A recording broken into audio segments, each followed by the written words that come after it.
সারা সপ্তাহ অ্যালার্মের সাথে যুদ্ধ করেও যখন ভোরবেলা চোখ খুলতে চায় না, ঠিক তখনই আসে ছুটির দিন। অদ্ভুত এক নিয়মে সেদিন কোনো অ্যালার্ম ছাড়াই একদম ভোরে ঘুমটা ভেঙে গেল। আচ্ছা, তোমাদের সাথেও কি এমনটা হয়?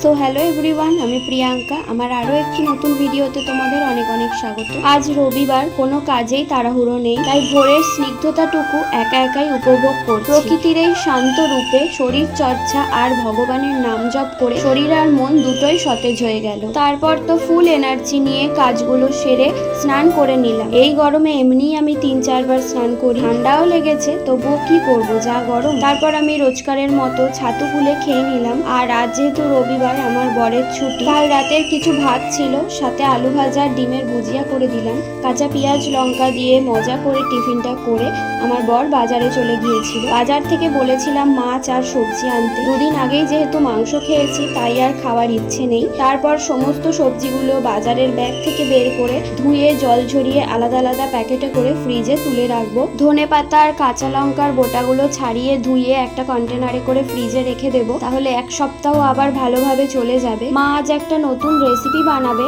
তাই আমায় বললো সর্ষেটা ভিজিয়ে দিতে।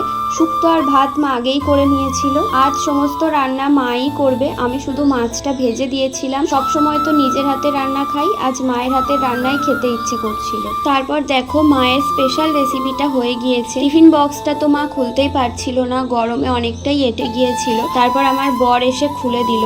মৌরলা মাছ লাউ পাতা সর্ষে দিয়ে ভাপা করেছিল। সর্ষেটা একটু কম হয়েছিল, কিন্তু খেতে দারুণ ছিল।